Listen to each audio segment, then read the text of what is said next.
Assalamualaikum warahmatullahi wabarakatuh, and a very good morning to ladies and gentlemen here. Today, we would like to present and discuss about the Russian financial crisis in 2014. Before we start, I would like to introduce our group members who consist of Nurul Amira, myself, Muhammad Haziq, Nur Izzati, Muhammad Ashraf, and last but not least, Nurul Kamilia. First and foremost, have you heard about Russian financial crisis in 2014? Yes, for your information, Russian financial crisis happened in 2014 that was caused by a sharp devaluation of the Russian ruble that began in the second half of 2014. This has happened due to the international economic sanction that was imposed on Russia due to their annexation of Crimea and military intervention in the Ukraine.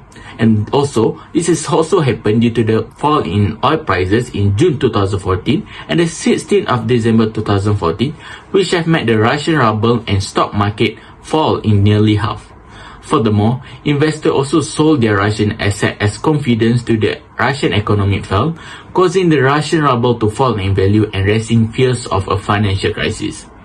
Due to this crisis, the crisis had an impact on the Russian economy to boost consumer and businesses, regional financial market, and also to Russia's ambitions for the Eurasian Economic Union. The stock markets of Russia drastically declines, with the RTS index falling by 30% between the beginnings of December 2014 and the 16th of December 2014. So, to know in more details, let's move on to our next presenter. Assalamualaikum warahmatullahi wabarakatuh. My name is Nur Izzati, yes, and I represent the causes of factor of the Russian financial crisis 2014. There are 2 points of causes of factor for Russian financial crisis 2014. The first point is economic sanction. What is economic sanction? Economic sanction are just implemented on another country by one or more countries. In year 2014, Russia faced a serious financial crisis due to the economic sanction that imposed by United States, European Union, and many other countries. The economic sanction being imposed to Russia because to alter Russian foreign policy towards Ukraine. This is due to direct impact on the ruble deflation, as Russian firms unable to roll over the debt has been obligated to exchange ruble for US dollar or other currencies in order to fulfill interest payment on existing debt. The second point of causes of factor is the decline in oil price. The decline in oil price is triggered a bullish rise against the Russian ruble. The ruble has depreciated by 58.2% against the US dollar at the end of year 2014 compared to its year-to-year rate in December 2013. The Russian currency fell particularly sharply in year December 2014. The biggest decline in oil price causes panic in the domestic currency market, resulting in an extraordinary collapse in the ruble exchange rate to the US dollar on December 16. That's all from me. Thank you. I will pass to the next presenter. Assalamualaikum and a very good day. My name is Nurul Kamilia and I will be presenting about the impact of 2014 Russian financial crisis. So, the first one is devaluation of ruble. Since 1997, the Russian ruble has been subjected to a currency ban.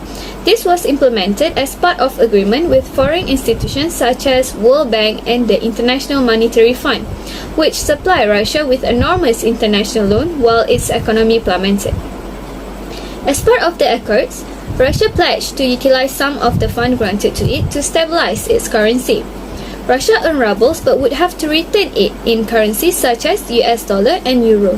Thus, a steady exchange rate offered lenders more confident that Russia would be able to repay the loans. However, as economic constraint mounted in 2014, it became increasingly expensive to preserve the ruble's value, and speculators intensified their pressure, thinking that Russia would soon be unable to keep up.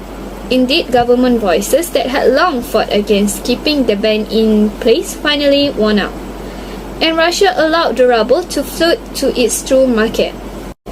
The event culminated on December 16, 2014, often known as Black Tuesday, when the ruble fell drastically. Restriction and dropping oil prices, together with the increasing demand for foreign currency ahead of big repayment of foreign held debt, all led to the ruble unexpected drop. During the day's trade, the currency reached over 100 rubles to the dollar. Immediately after the crisis broke out, the Central Bank of Russian Federation and the Russian government took steps to bring situation back under control. Interest rate were increased to 17% as major refinancing program was announced for major businesses with foreign loans.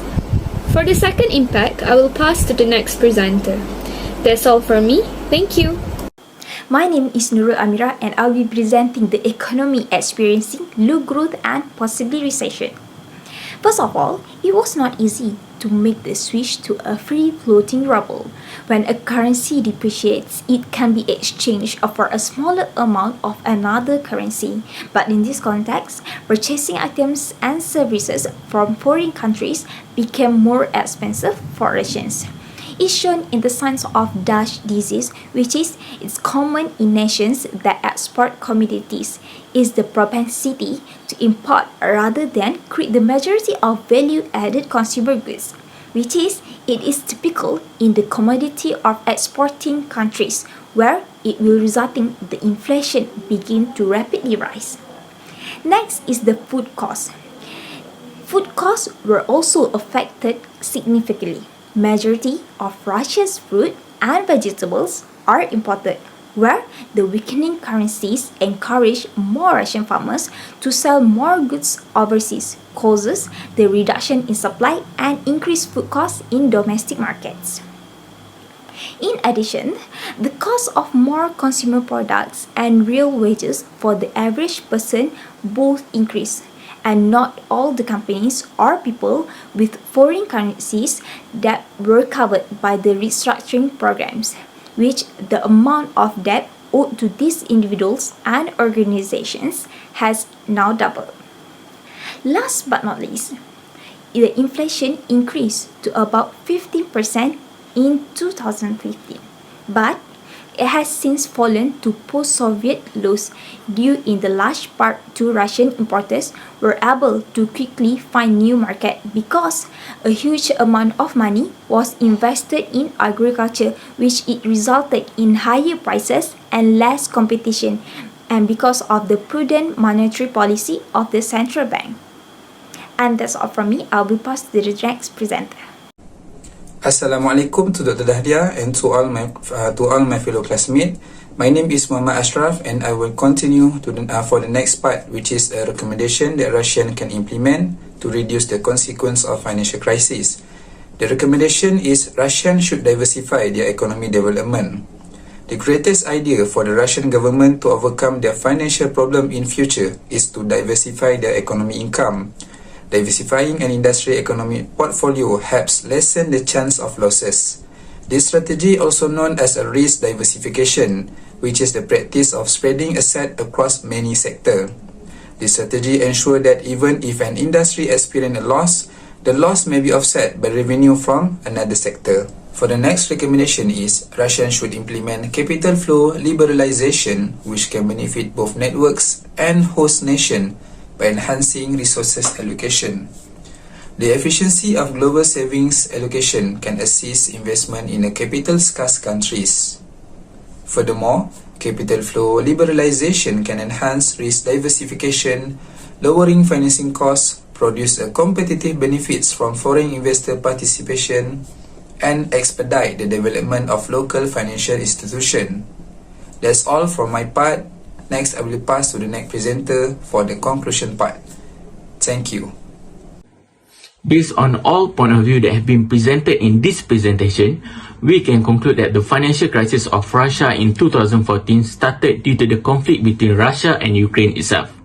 The crisis has become more worse when there is intervention of third parties, which aggravates the situation between these two countries.